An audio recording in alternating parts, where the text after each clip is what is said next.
Jaya Shriman Narayana. Jaya Shriman Narayana.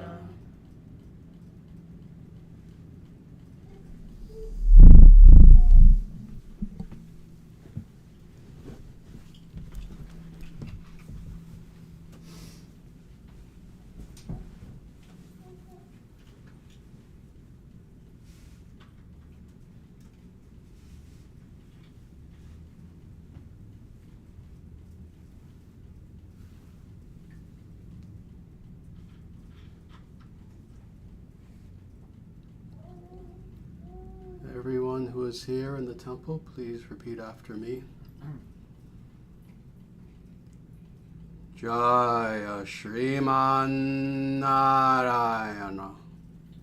Jaya Shriman Narayana. Jaya Bhagavan Shri Krishna. Jaya Bhagavan Shri Krishna. Jaya Shri Guru. Jaya Shri Guru. Sanatana Dharma Jayate. Sanatana Dharma Jayate. Dharma Rashtra Jayate. Dharma Rashtra Jayate. Suravangsha Jayate. Surya Vangsha Jayate. Om Hari Om. Om Hari Om.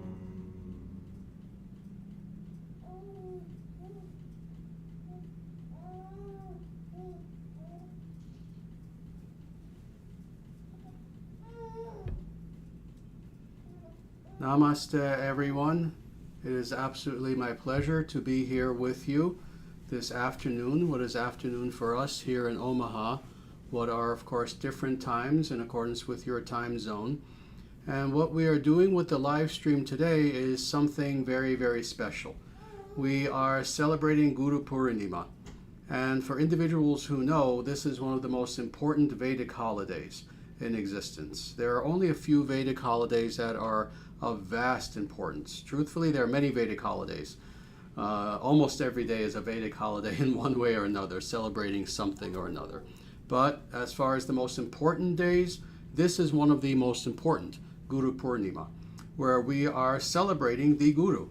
And for a moment, I'll talk about what that means, but then we'll go on to what we're actually going to be doing today. What it means to celebrate the Guru is this, is that every human being in their life, if they're fortunate, has one Guru or another. For some individuals, we very consciously have a spiritual teacher, an individual who is the highest of Gurus, who teaches us not just anything, but self-realization, God consciousness, how to achieve perfection in life. When we hear the word Guru, of course, this is what we tend to think of, is, the highest form of Guru. But the truth of the matter is, interestingly, the term Guru itself is actually a more general term. It just means a teacher. But more someone who is an expert at X thing, whatever the field is, whatever the subject is. They are an expert on that, and they have the ability to teach us. So with this latter understanding especially, we know that, again, most if not all human beings have had gurus in one form or another, even if it means that during school, when you were in kindergarten, first, second, 10th grade, high school, etc. If you were in college, you maybe had a teacher, you had a professor who was in a way a guru, someone who was an expert at what they knew, who knew how to teach it, and who was like a mentor to you. At the very least, most of us had something like this. For those of us who were blessed with good parents, sometimes our parents were our guru, our mother, our father, or both. But in any case, we at the very least had good mentors in our life, people who could guide us through life. Well, with this understanding, Guru Purnima is a very important day in which indeed we celebrate these people in our lives. Whether they are people who we knew sometime in the past, whether they are people who are alive now. But we celebrate the teacher in our life, the teacher or teachers in our life. And that is the significance of this day. Now, why is this considered to be one of the most important days in Sanatana Dharma?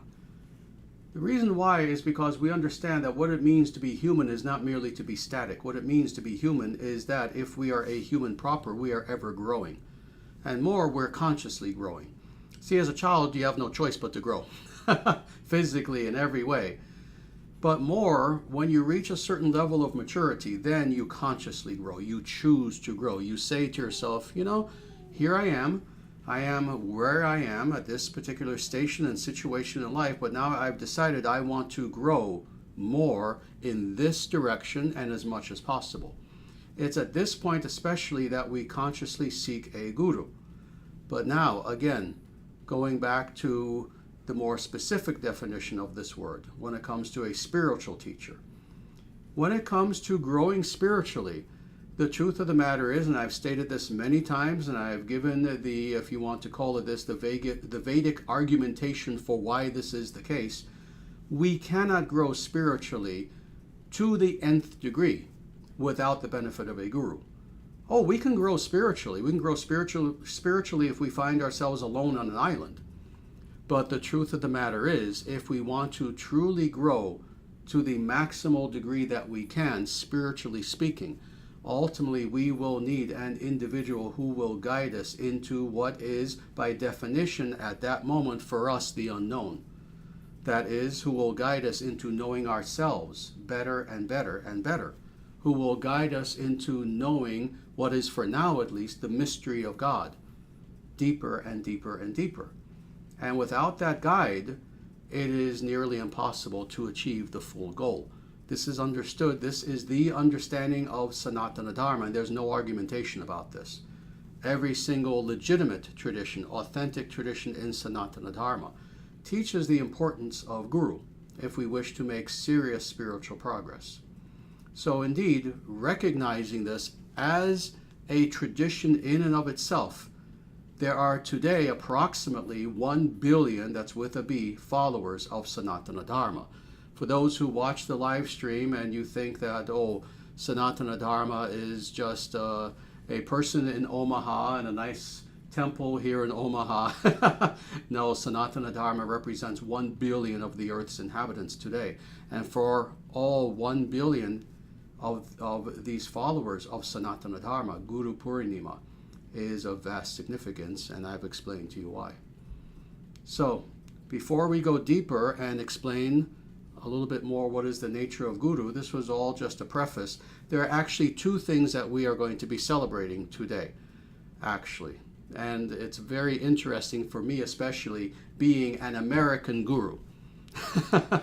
An American guru. We have two sacred events that we're going to be celebrating today, even though really for both of these we're celebrating 2 or 3 days beforehand. You know, Guru Purnima is actually not actually today. It's actually, yes, it's actually tomorrow. Thank you. I knew that actually. Everyone was whispering tomorrow to me. I know.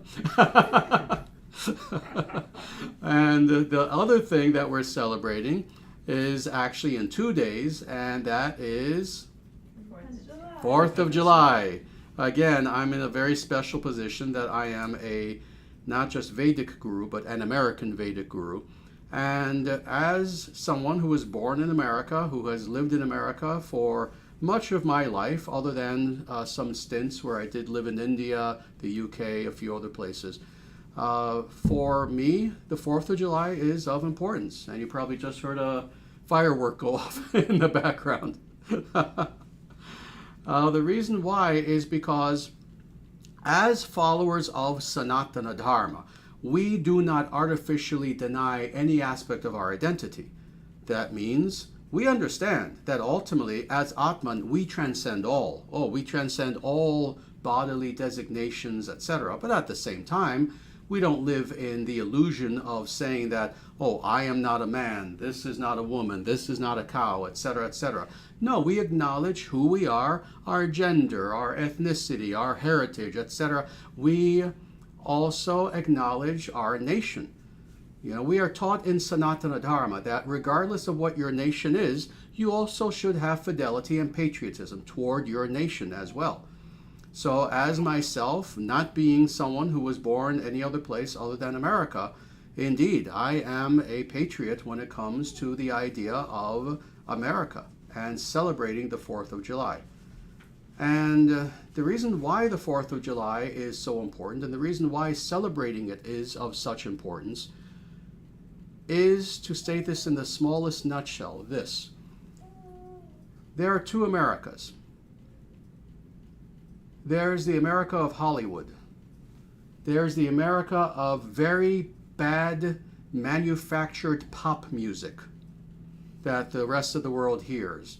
There's the America of the crime and violence. There's the America of the corporations like McDonald's, etc., etc. In other words, there are all the stereotypes that people outside of America hear about America. Well, that's one America. That's an artificial America. That's not the real America. The true America is a nation of good, hardworking, honest, earnest people who love their families, who love their nation, who love God. And the reason why we celebrate America is because of the fact that, America's not perfect. Again, there are these two Americas. We're talking about the real America now. The real America is a place in which, indeed, good people can thrive, and always has been. So this being the case, indeed, we celebrate the ideal, the spirit of what the true America actually is. So, everyone, America ki jai. Very good. Now, with that, now we're going to talk more about Guru Purnima and about the nature of Guru. And with that, if you give me please a moment, if you go to the description of this video, you'll see that we have many, many, many, many verses from the Vedic scriptures that talk about the importance of Guru. And again, if you look at the description, you'll see that we have a small smattering of the verses there. Truthfully, it is a small smattering. Even though when you look, you'll see quite a few verses. I picked these verses myself, and let me tell you, I could have picked 10 times more verses. But I picked ones that I thought were representative of various Vedic scriptures. So again, when it comes to the idea of the importance of having a guru in Sanatana Dharma, there's no question about this whatsoever. So let's jump into these verses, and we're going to go through this quickly because we also have some other things that we're going to do as well.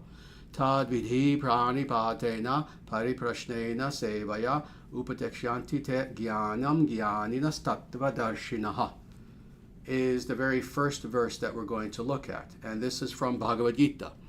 And this is chapter 4, verse 34.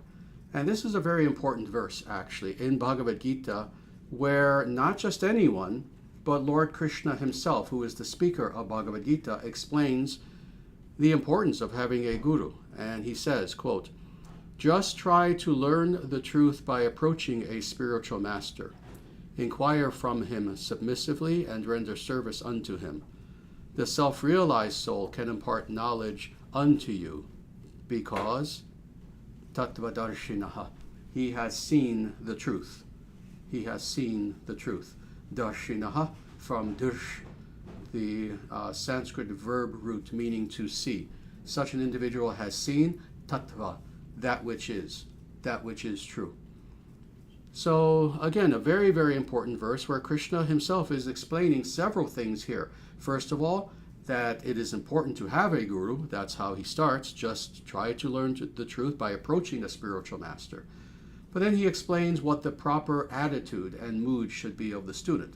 It's one of service. And this is indeed the nature of what it means to have a mentor, and more, to have a disciplic succession. That is a succession of guru-disciple, guru-disciple, guru-disciple, going back to the very beginning of time, is that there is a repetition in mood and in action that occurs. That is, the disciple surrenders to the guru, inquires submissively from the guru, and quite literally serves the guru.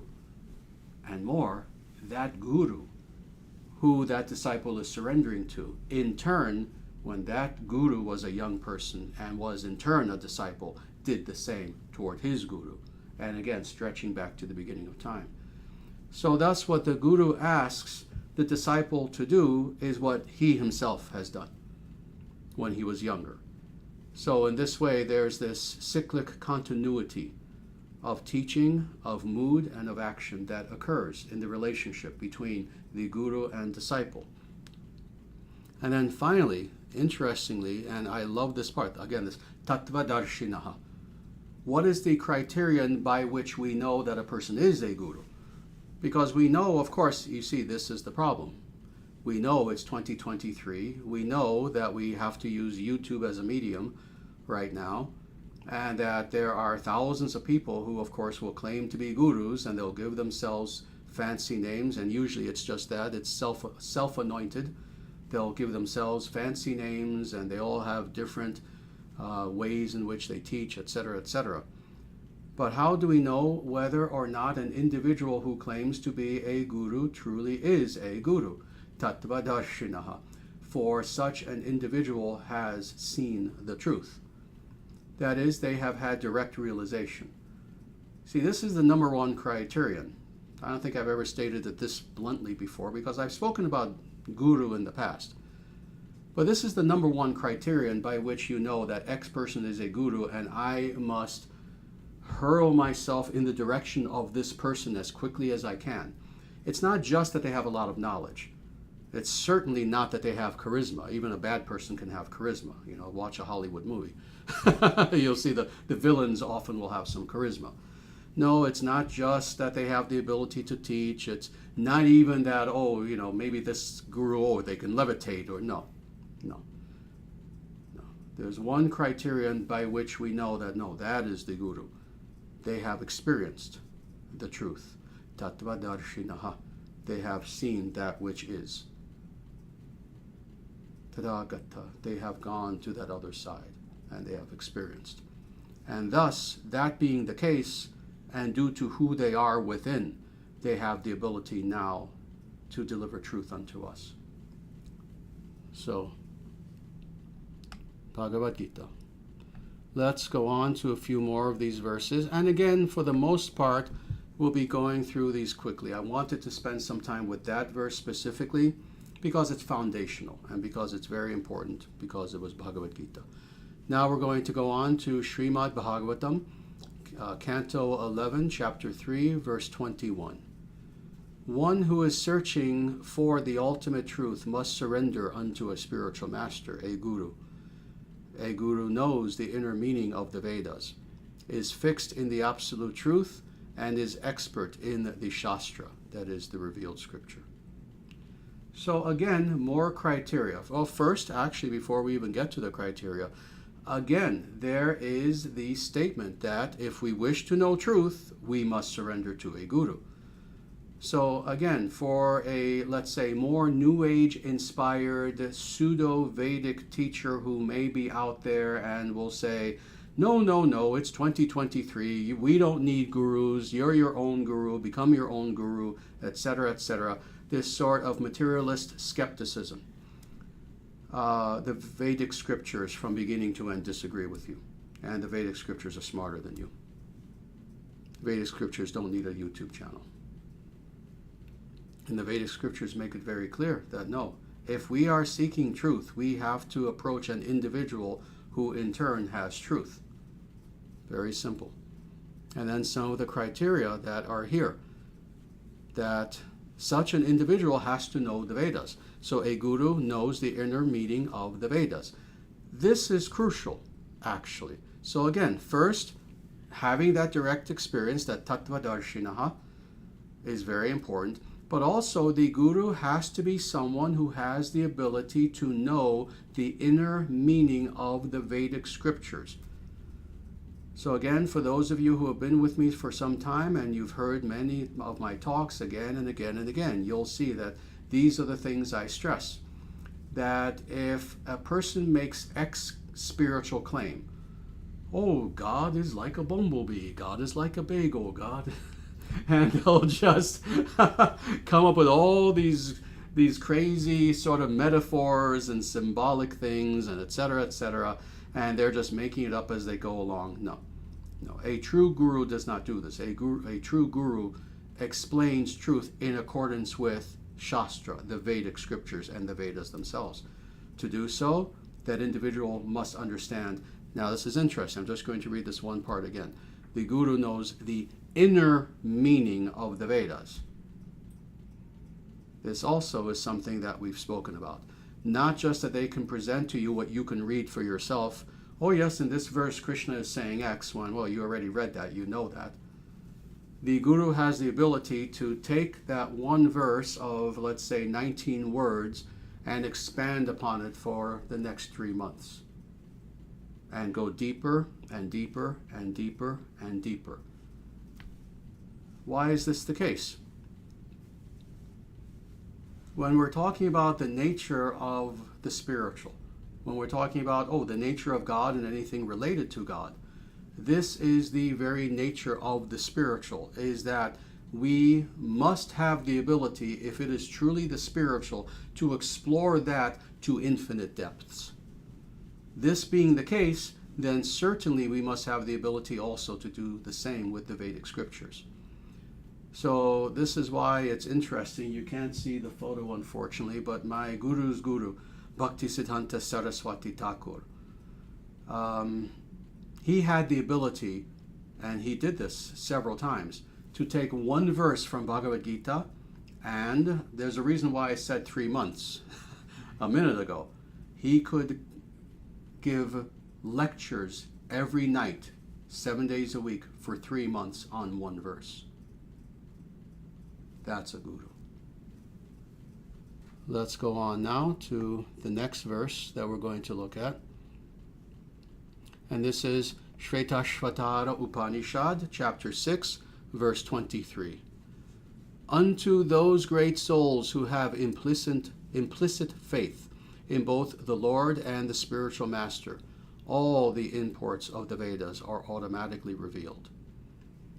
So indeed, this is how we approach both God and the Guru. And it's interesting, this and several of these verses I've commented on in the past in various contexts. Actually, a few of them I haven't. But I remember commenting on this specifically, and how interesting it is that both in the Sanskrit but then in the English translation as well, indeed, it seems almost as if having faith in God and the Guru are placed almost on an even platform. And interestingly, that is also the traditional understanding in Sanatana Dharma. Indeed, Prabhupada would talk about this hundreds of times, where he would say, oh yes, you worship the Guru like you're worshiping God. Pause, pause, pause. And then he would say, not that the Guru is God. He always made sure to say that. Not that the Guru is God. You do not mistake one for the other. But the point being that the Guru is the stand-in for God. God still being, for us, a being who is beyond the purview of our full understanding and our full vision. In the meantime, we have before us that individual who is experiencing God. That being the case, indeed, you have faith in the Guru as well as God, understanding the distinction between the two. But indeed, this is Svetasvatara Upanishad, one of the most important of the Upanishads, that's saying this. So faith, implicit faith is something that's very important. Let's go on to Narada Parivrajaka Upanishad. And this is chapter 6, verse 22. Pleasing the Guru by rendering personal service attentively for a long time, the aspirant shall always listen with great attention to his exposition of the truths of the Upanishads. So this is Narada Muni himself who is saying this. You'll remember that we did a very long series on Narada Bhakti Sutras. It's, I believe, something like 17 maybe videos, roughly, give or take, something like that. Well, this is the same person who is saying this as well. So again, he is explaining how it is that the disciple approaches the Guru. And it's very practical. Pleasing the Guru, making the Guru happy by rendering personal service, not just personal service, doing so attentively, in other words, with awareness, and for a long time. Yes, exactly. Those are the exact words, for a long time.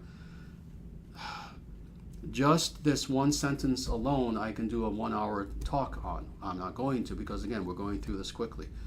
But it's very tempting. But let me say, if you understand what is being said in this one clause of this sentence alone, you understand a tremendous deal about the nature of sadhana and the nature of spiritual growth. First of all, pleasing the Guru. What is meant by that? The Guru is a person.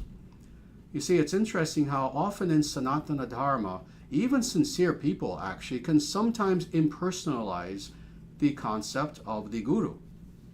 We're not meant to.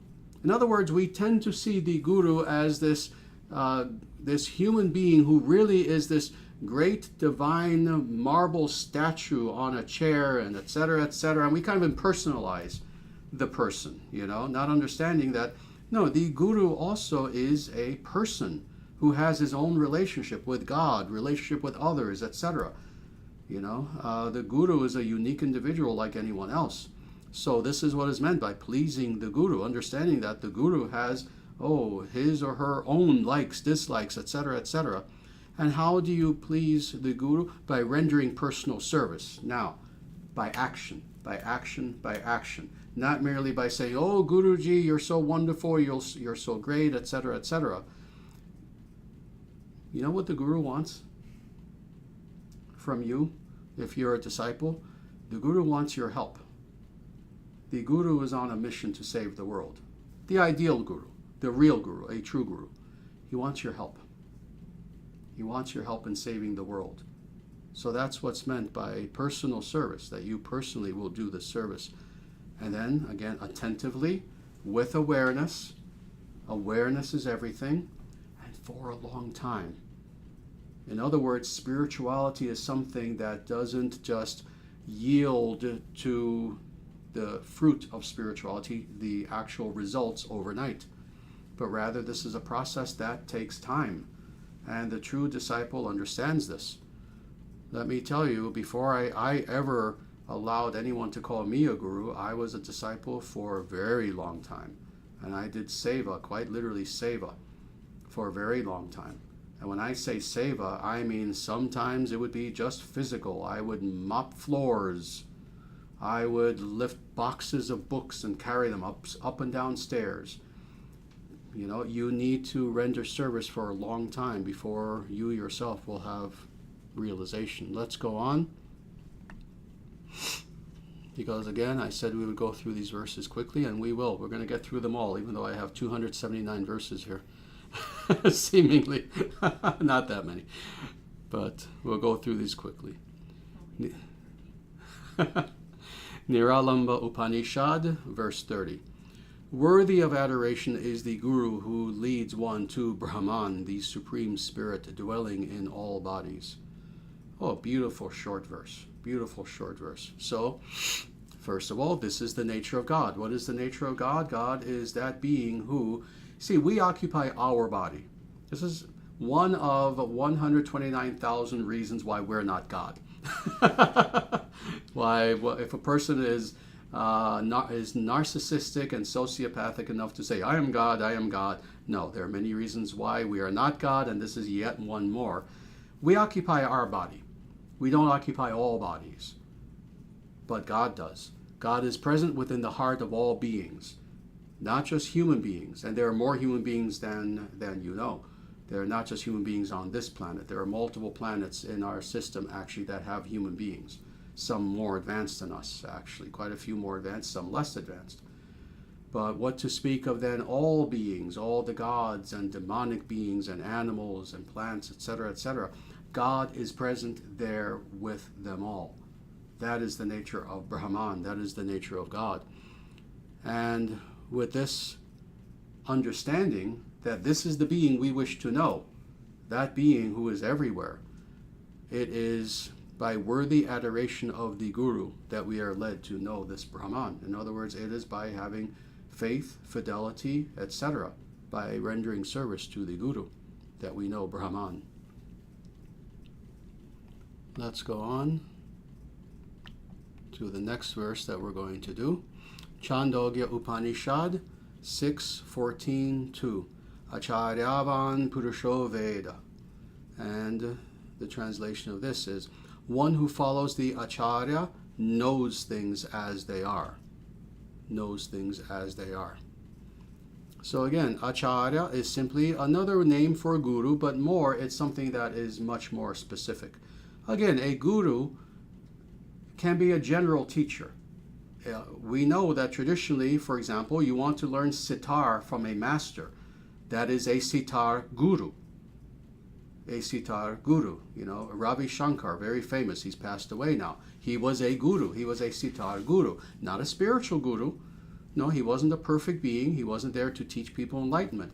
But you wanted to learn sitar perfectly, you would go to someone like Pandita Ravi Shankara, who was a sitar guru. There are Kathak gurus who teach Bharatnatyam, who teach Kathak, who teach dance, etc., etc. There are Ayurvedic gurus, and on and on. But specifically, again, we're talking today about the spiritual guru, and more specifically, higher than even just a spiritual guru is the acharya. An acharya is a preceptor, is a lineage holder representing an actual tradition. It is one of the leaders of an actual sampradaya, an actual tradition. So this is what this is speaking of now. One who follows the acharya knows things as they are. Perfect epistemological statement. We want to know reality, that is, things as they are.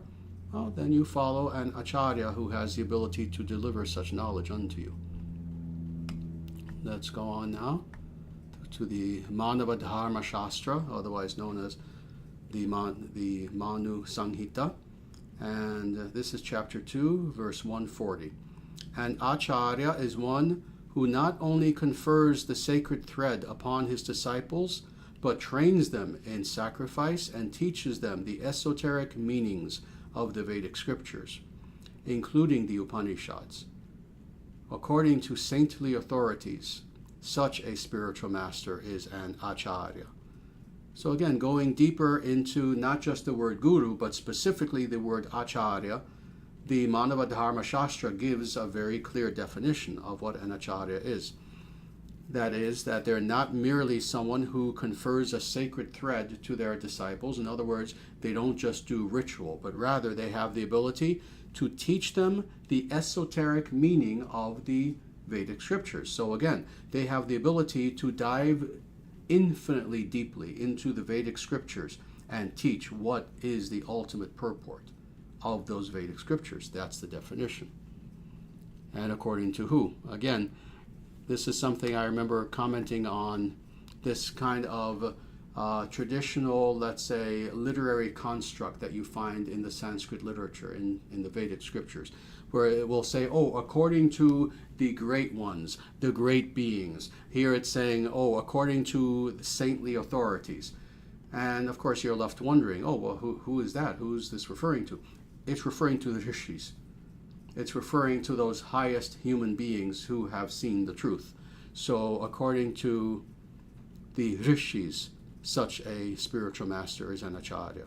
So again, this is who Manu is speaking of. He's saying that, oh, this is not just according to me, which he himself was a rishi. More than this, he was a Manu. He's saying that this is in accordance with what the rishis say. Now let's go on. We're now going through this nice and quickly.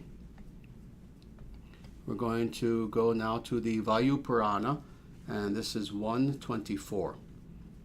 And it says, an acharya is one who fully understands the conclusions of the revealed scriptures.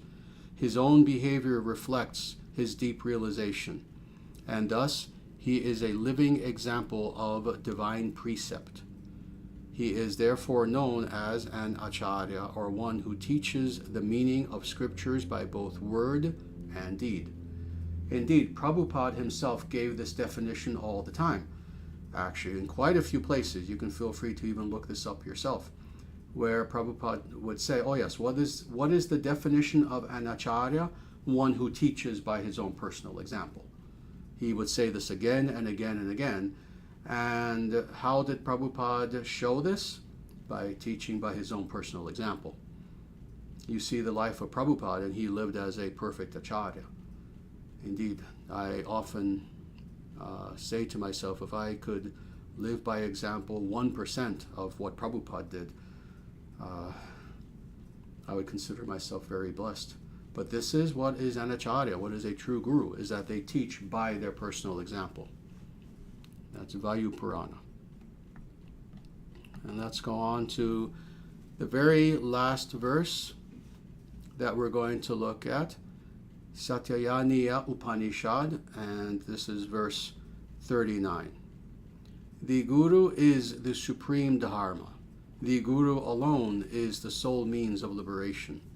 He who does not honor his Guru, who gives initiation into the single syllable Om, has all his scriptural learning, penance, and spiritual wisdom oozed out as water from an unbaked clay vessel. Very nice verse. I actually love this verse. I actually love this verse, and this is why I wanted to end with this verse, is because, again, the Vedic scriptures are so wonderful. You know, today, what is one of the hallmarks of our very, very, very strange era in which we're living now? Everyone walks on eggshells, you know, to not say anything in too strong a manner because they're scared to death that they're going to offend someone, or, oh, this will come off as a little bit too strong, etc. Well, the Vedic scriptures don't care about such things. Rather, the Vedic scriptures are very, very clear. So it's interesting that indeed this Upanishad very specifically is stating this in this very overt sort of way. So first of all, it is praising the nature of Guru in what seem like some very grand ways, but in actuality they're not. Let's go through this, and we'll spend a little bit more time going through this actually. The Guru is the supreme Dharma, Paramo Dharma. This is indeed what the Sanskrit says. Let me repeat this. The Guru is the supreme Dharma. Now, this sounds like something that is a tremendously grandiose thing to say. But what really is meant by this?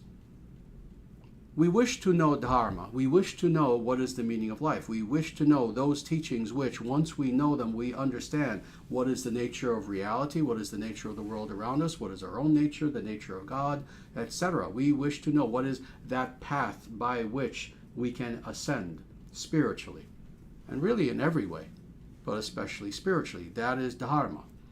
How do we know this? How do we know this Dharma? Again, it is not by speculation.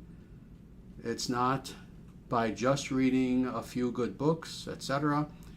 It is by following that individual who has had tattva-darsinah, who has experienced Dharma, and for whom Dharma is second nature, quite literally.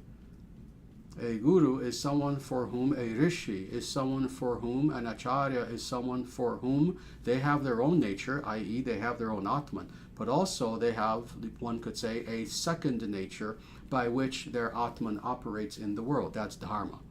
So Dharma is second nature for them. And it's not merely a matter of, oh, they memorized a bunch of things and they took the Acharya exam at the end of the year and they answered 93% of the questions correctly. So now they can be a guru and Acharya. No.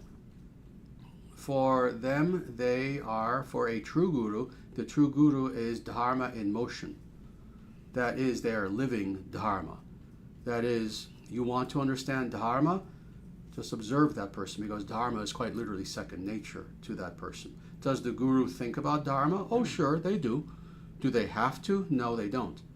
They simply live it. So that is the guru. The guru is the supreme Dharma. You want to know what is Dharma? Observe the guru. Let's go on. The guru alone is the sole means of liberation. Indeed, this is not an exaggeration. We want liberation. We want liberation. You want liberation?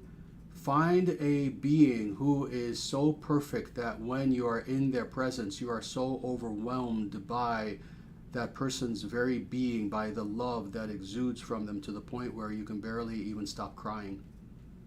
Find that person and do not allow yourself to ever be separated from such a person. And when you do this, you will have liberation. This is what I've done in my life several times, actually, with very, very, very advanced gurus. This is what you do. This is how we have liberation. We find that being who is already liberated, and we do not allow ourselves to ever be separated from that person, and we too will have liberation. Let's go on. Now, again, stating this in the negative, but it's so funny how this is said. He who does not honor his guru, and now it gives the definition, yet another, there have been many definitions in all these verses. Who is that guru? Who gives initiation into the single syllable, Om, A-U-M, and who has all, it stops there. So that individual who does not honor his guru, and then the definition, who gives initiation into the single syllable Om. What happens to such a person when they do not honor that guru? That individual, all his scriptural learning, so let's stop there. In other words, the disciple might be a very smart person. He may already have a lot of scriptural learning. But if that individual does not respect the guru, it's meaningless. All that scriptural learning means nothing. So that individual who has all his scriptural learning, his penance, that person may have even done a lot of austerity, a lot of tapasya, a lot of penance, etc. And that person may even already have some spiritual wisdom. But again, that individual who, despite what he has, he does not respect the guru, he has all these things oozed out as water from an unbaked clay vessel. So in other words, any talents that you have are rendered meaningless, are rendered devoid and without any meaning whatsoever unless you have that respect for the guru, unless you honor the guru. So again, can the Vedic scriptures be any more clear?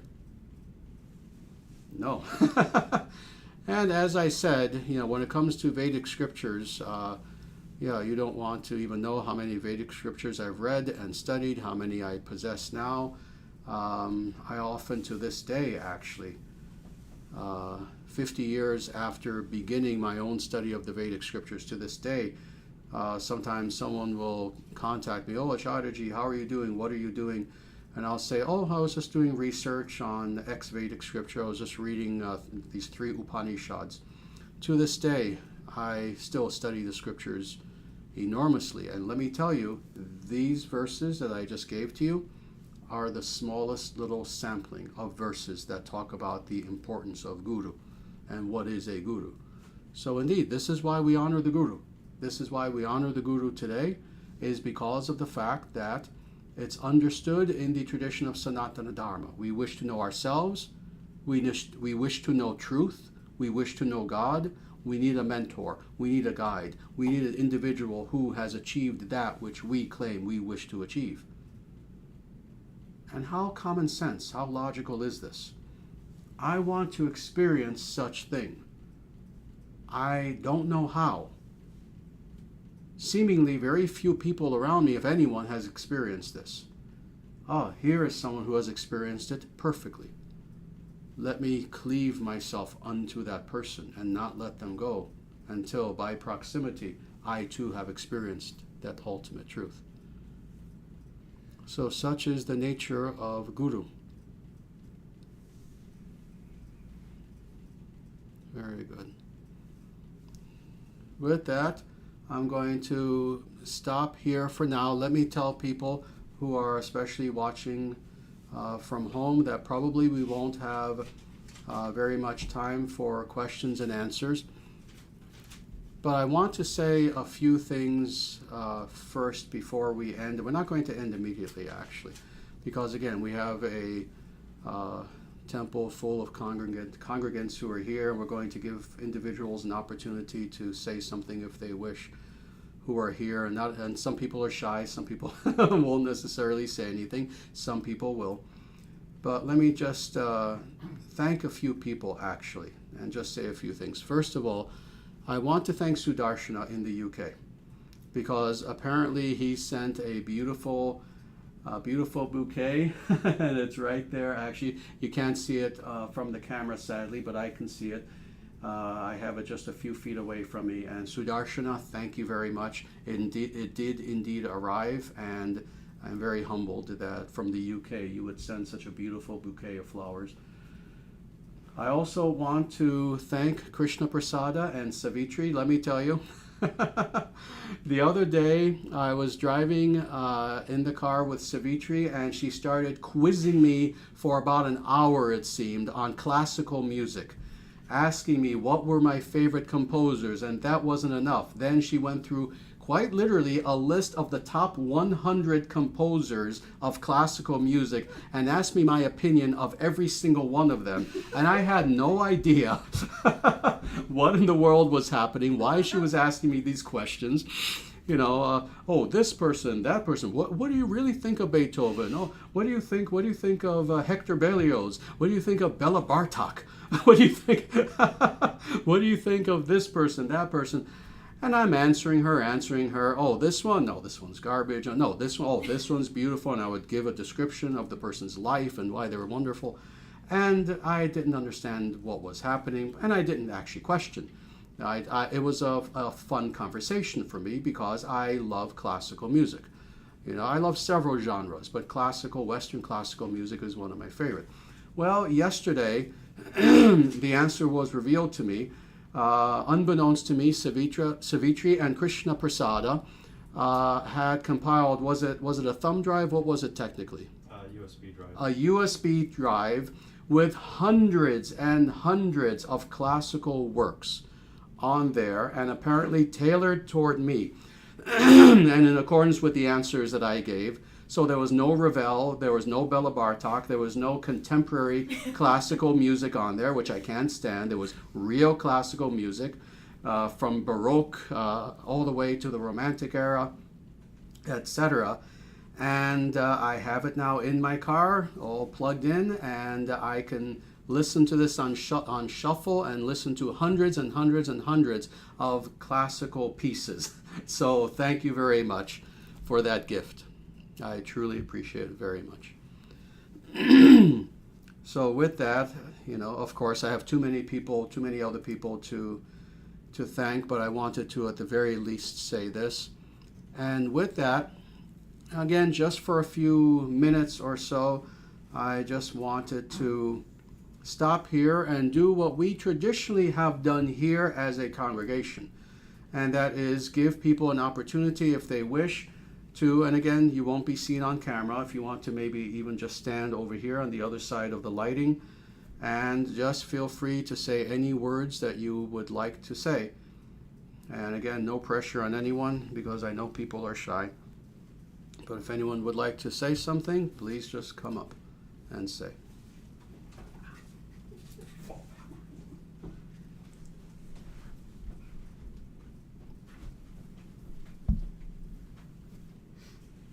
Sri Acharya, I would like to thank you for your continuing and tireless effort to restore Dharma to this world that desperately needs it, and also to thank you for your inspiration, support, and guidance personally in helping me with my sadhana and my spiritual journey. Namaste. Namaste. Thank you very much. And we've known each other roughly 15 years. You started coming to my classes at the Hindu temple here when I was the Acharya of the Hindu temple. And thank you for still being here all this time. Anyone else, please?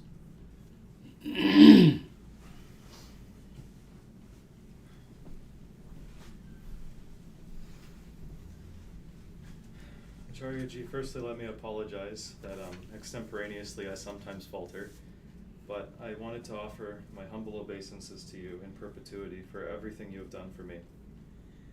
The gift you have given me of just being in your service is actually incomprehensible to me in regards to how much of a gift it truly is. And I don't just mean that to be some nice words that I say. I mean that from my heart, and I mean that, and that even though I know it is actually impossible, that I still seek to find some way to pay you back for it. And I thank you again for everything you do. Jaya Shri Guru. Jaya Shriman Narayana. Thank you for those wonderful words. And I know that you always mean everything that you say. Very good. Anyone else? Here's a card card you can read later. Thank Just you. wanted to say thank you for everything, and one thing I really appreciate about Acharya is that I think he can really convey the truth, and that's something I always ask for. And I think the world has lost a lot of great truths, and it takes someone who's really out of illusion to be able to remember the truth and convey it accurately without forgetting things or distorting things or changing things. I think Acharya is committed to the truth, to sharing the truth and not compromising on that. And I think the world is being influenced and changed for the better. And ISDS is doing this because of Acharya, and so I just want to thank you so much. And I think the world is a better place because of Acharya. Thank you. Thank you. Thank you for those kind words.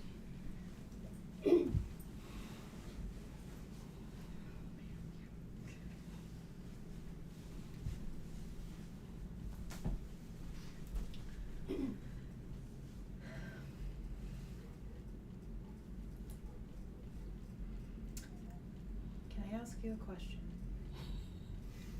No. Yes, you can. I have asked you this hundreds and hundreds and hundreds of times in the last 8 or 9 years, and you have never let me down.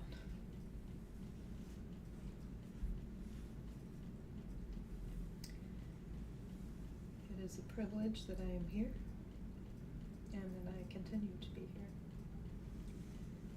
with you and with all of the wonderful people that you bring here.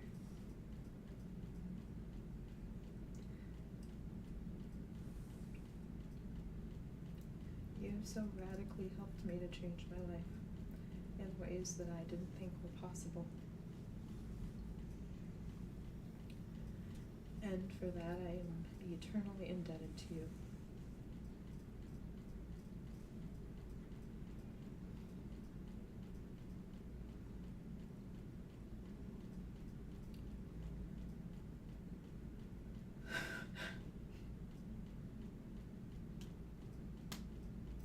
And I know that I talk a lot,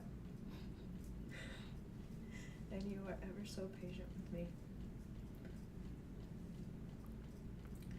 And I thank you for that. And I thank you for your incomprehensible patience.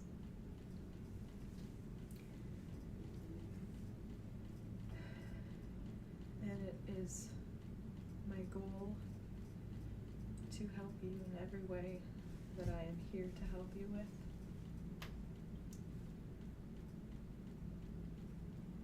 And I will do my very best to do that and to correct myself when I fall short of that. So thank you for being here on this earth and in this temple in Omaha, Nebraska.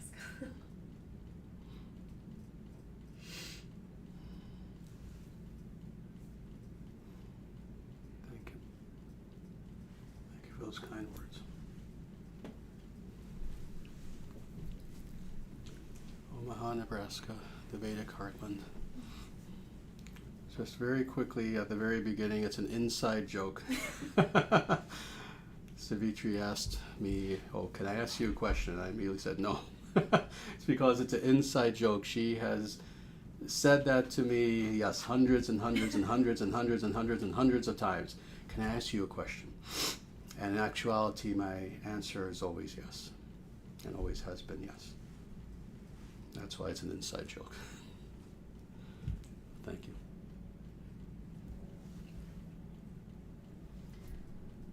I just want to say thank you for being the lighthouse in the bastion of darkness that we have right now. You bring a lot of hope and a lot of courage to people who need it very much, including me. I don't know how I became so fortunate to be here, but for that I am also very, very grateful. Thank you. Thank you. Thank you for being here.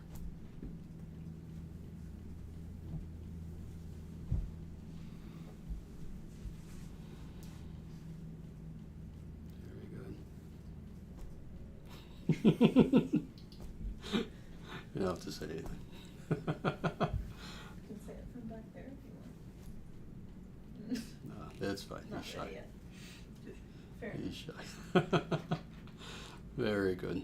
All right, wonderful. Well, thank you all very much for those kind words.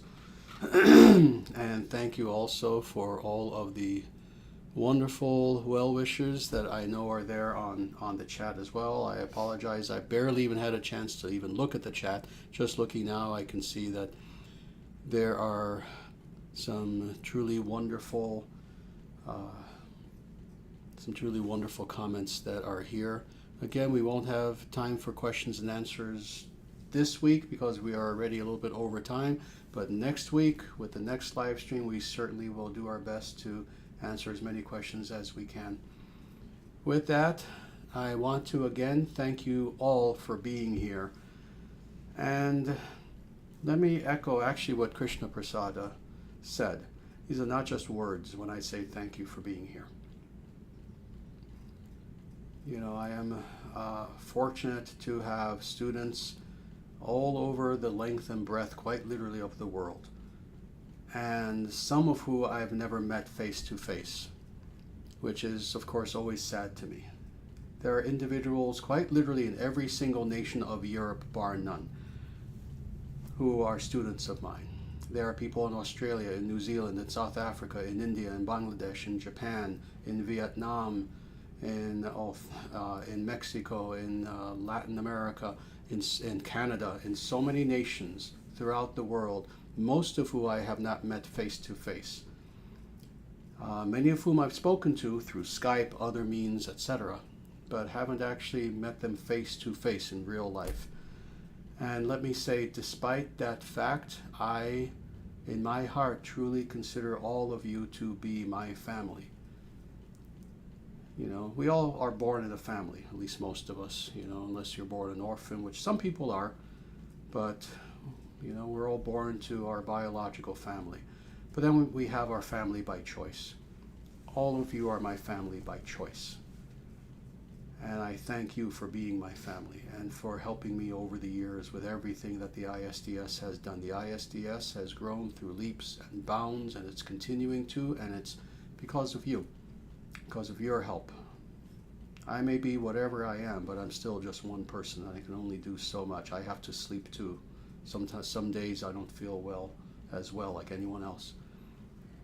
And the truth of the matter is that without you out there, without your help, wherever you find yourself right now watching this or watching the recording afterwards, I thank you. You've thanked me for being your guru. I thank you for being my truly precious students. And it is truly my privilege to serve you in any way that I can, and to have done so over these years. So I thank you very much. And with that, we will end here, and we will get together again next Sunday at 2 p.m. Please join us then. In the meantime, namaste.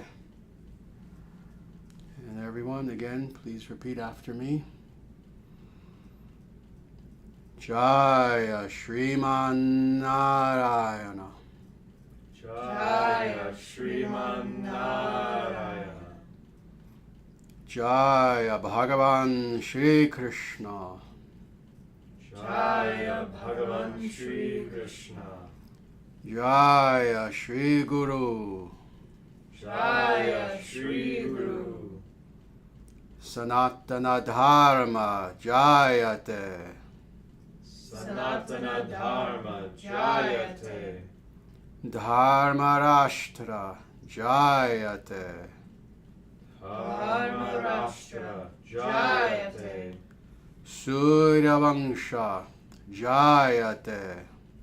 Surya Vangsha Jayate. Victory to Sanatana Dharma, victory to the Dharma nation, and victory to the solar dynasty. Evam bhavatu. May it be so.